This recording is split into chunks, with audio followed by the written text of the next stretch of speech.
Right. Hello, everyone. My name is Pramod. I'm the lead architect at DataTorrent. So today, in this session, I'm going to talk about security as it pertains to an application, a distributed streaming application, and specifically, I'll concentrate on Apex. So what I'm not going to talk about is application-level security, right, or security as it with respect to interfacing with external systems, but within the streaming environment, when you have all these distributed components, how is security handled? Okay, so as you know from probably the morning talks, Apex is a distributed in-memory stream processing engine. You basically write your application as a collection of operators that you connect with a DAG, and these operators are then running distributedly on the cluster.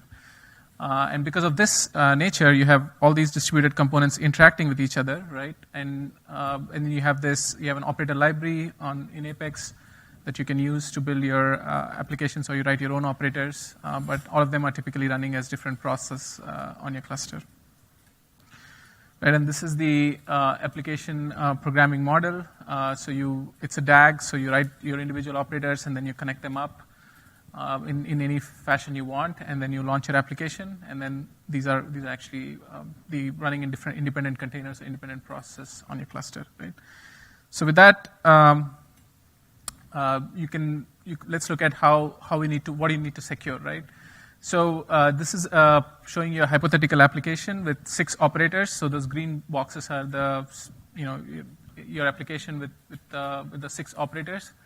So you can have operators that are running as individual processes. For example, 1, 2, 3, and 5 are running as separate processes. 4 and 6 are actually threads within the same process. So you can co-locate your operators in different ways possible. But now all the interactions that happen between these operators need to be secure. So if 1 and 3 are talking to each other, that data transfer cannot happen without authentication. Now, similarly, all these containers are also talking to Hadoop, so interactions need to be authenticated as well. Similarly, to launch an application, you use the Apex command line tool or the DataTorrent UI console.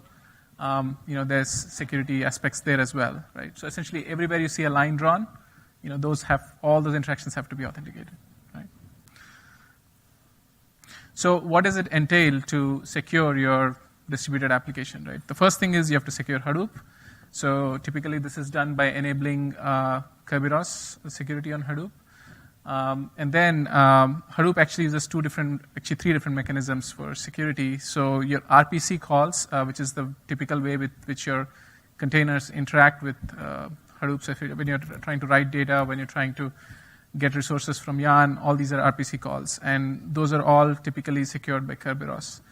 Then you have calls that happen between containers that are not necessarily on fixed nodes.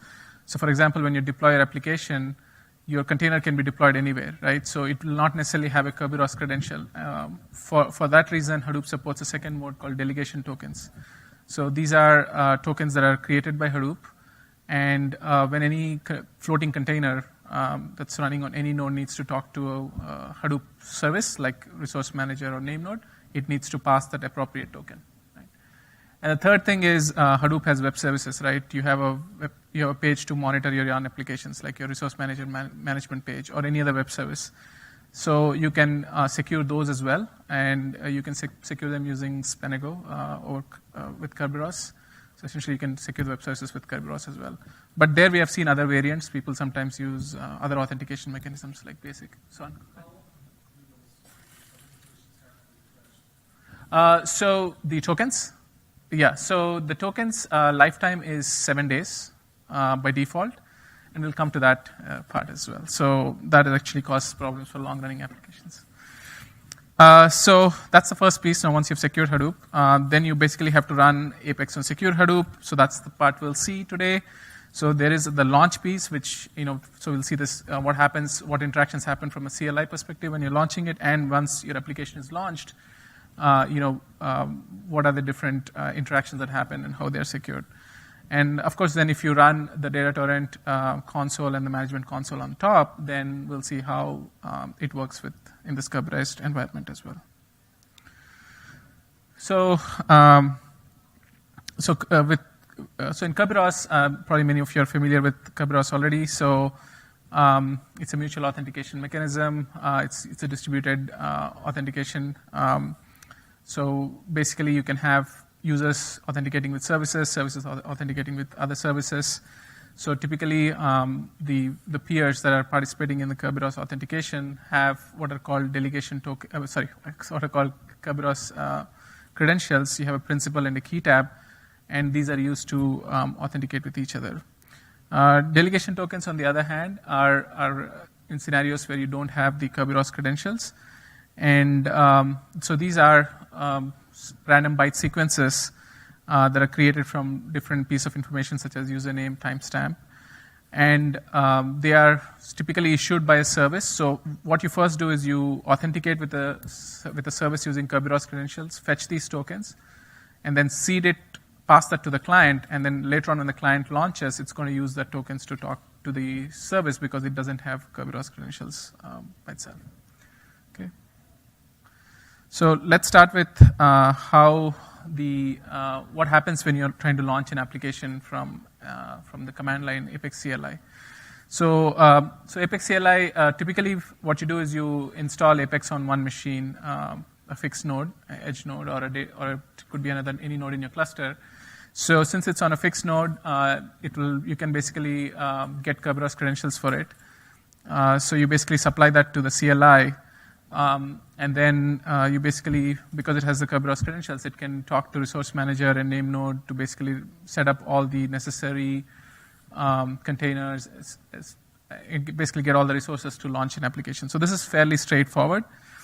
But what it also needs to do is once the application is up and running, this application master and all the other containers, they are going to be floating. They could be on any node. So they will not have Kerberos credentials at that point.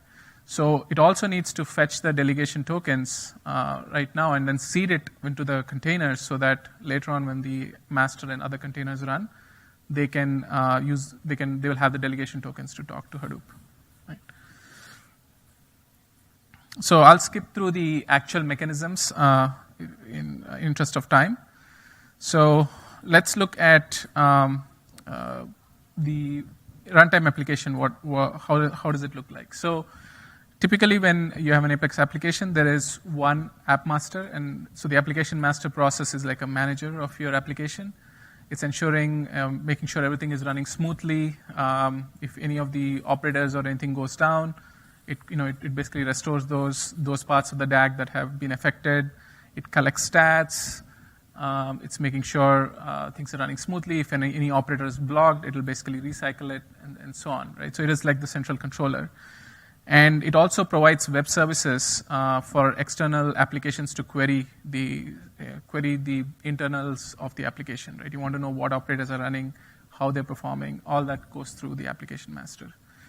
The data flow is always directly between operators, right? So your operators themselves, you just write your business logic, right? You don't actually handle you don't write your entire application that's going to actually run. I mean, you write an individual piece of logic that actually runs in what's called a streaming container. So this is a process that's running your operator.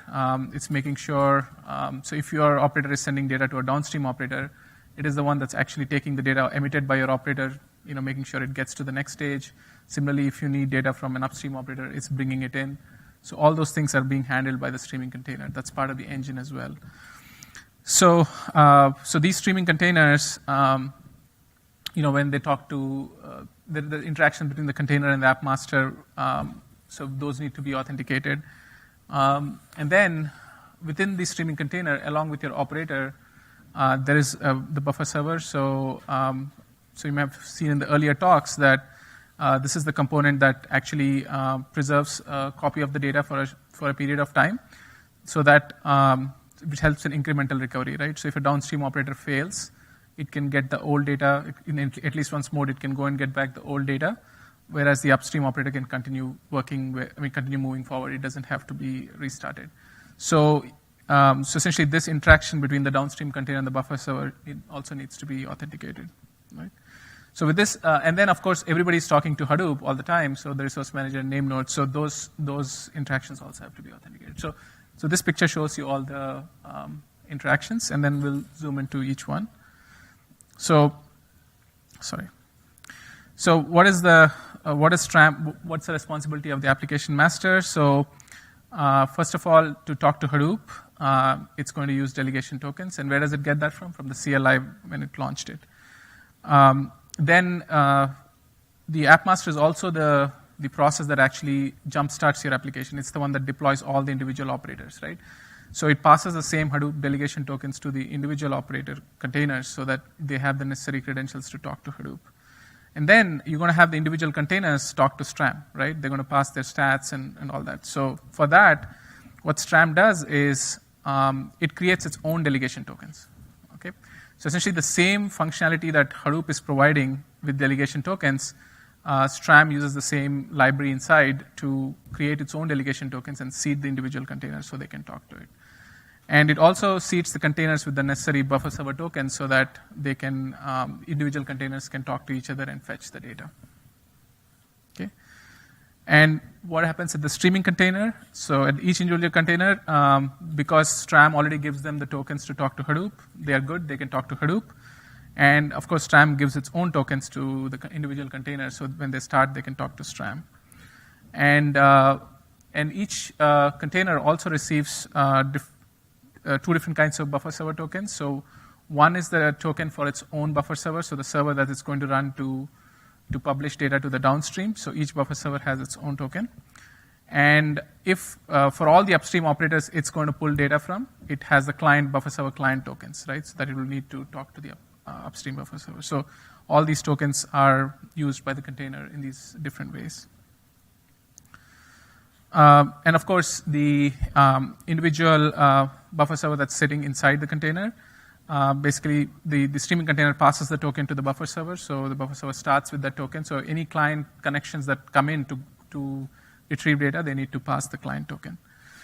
And currently, these tokens are fixed for the lifetime of the buffer server. So there's work in progress to kind of make it so that these tokens kind of renew and refresh. But at least each container has its own token. Okay, and then finally the STRAM web services. So like I said, right, the STRAM and it has a web server. It exposes all the stats and all the information over web services. So if clients want to connect to STRAM and get that information, it needs to authenticate as well. But here the challenge is that the clients can be can connect at any time, and the STRAM doesn't know about it a priori, so it cannot pass any delegation tokens to it.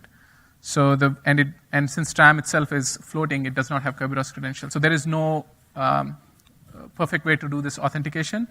What we do instead is we expect the first request to the STRAM web service to come through the resource manager proxy. So you have to first connect to Hadoop resource manager proxy or Hadoop web services, authenticate with Kerberos, and that request is forwarded by Hadoop to STRAM, and then STRAM passes a token back via that request, and then future requests that come directly to STRAM need to pass the token. So that is kind of illustrated here.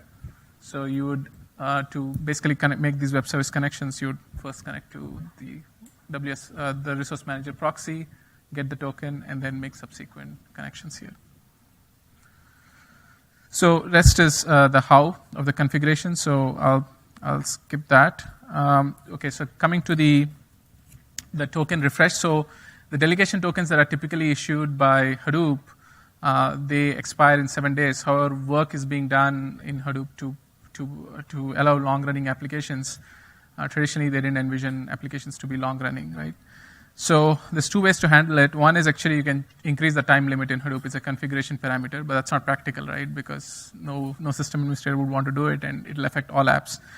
The second way is, which is actually done by even other long-running applications, apart from Apex, is essentially they package a set of Kerberos credentials that are only used for token renewal. So essentially, before the 7 days ends, the app master uses these credentials to make a call to STRAM, to resource manager and name node, right? So it's basically at that point connecting via Kerberos credentials, getting these delegation tokens, and then going to use it for the next 7 days. And it'll pick those credentials from HDFS, basically, right? So that's how it keeps going. But the idea is that eventually when Hadoop supports long-running applications without any of these problems, then this can go away. So then, just last look at the UI console. So DTGateway is the backend service for the DT UI console. And since it's also installed on a fixed node, it has Kerberos credentials. So interacting with Hadoop, it just uses those Kerberos credentials. But on the user-facing side, so user can log into the management console, and we support a whole bunch of authentication mechanisms there. It can integrate with your LDAP, Active Directory, or even use Kerberos. So you have all those options available. So this is how it looks. So the gateway service for talking to Hadoop, it will use Kerberos to talk to the resource manager proxy. It can use Fenego if you enabled Kerberos for the resource manager proxy. It will use the STRAM token to talk to the web service. Again, to talk to name node, it will use Kerberos. So it's like a summation of all the previous process we talked about. This just shows you what properties to set to enable that. So, and the last thing I'll cover is impersonation. So essentially, what we want to do is when we provide a management console and people log into it and submit applications, we want the applications to run as the logged in user, right? But when you log in into the console, you may be using your own enterprise authentication, which could be Active Directory or LDAP, which Hadoop doesn't understand, right? Hadoop has, it's all Kerberos in the backend. So but we cannot cache everybody's Kerberos credentials and actually supply them, right? So we use a Hadoop feature called impersonation. So what Gateway does is you may log into Gateway as your user name, but Gateway will use its own Kerberos credentials, fixed Kerberos credentials to talk to Hadoop, but then it will impersonate as you. So that way it can launch applications as you and then perform different activities as the logged in user. That way we can support multiple users with a single service. Okay. And then this we already covered with the talking how it talks to STRAM web services. Yeah, that's it. Here's some resources, and security in distributed systems is a involved topic, and you won't find much documentation. But I would advise these links are pretty good. They give you detailed information. Can you use a key management system? Like a KMS? Yeah. So we could do that. There's work actually going on right now to enable that with cloud. Right? Because and between the web services, you use SSL or HTTPS, right? So yeah, SSL is a separate thing. You can enable SSL, but this is for authentication, right? Authentication you can use key services. Yeah. So yes. Okay, thank you. Any more questions?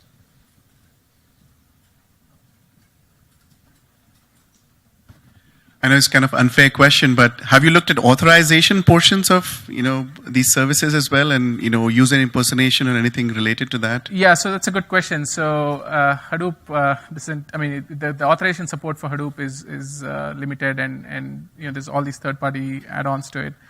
So by default, if you look at the basic authorization that Hadoop supports, it's very basic, right? These users can use RPCs or not, right? However, on the management side, we provide role-based access control. So you can define what permissions a particular user has. So you can say this user can launch apps, this user can only monitor apps, this user cannot view anyone else's apps, and so on. So we support the permission model on our management server.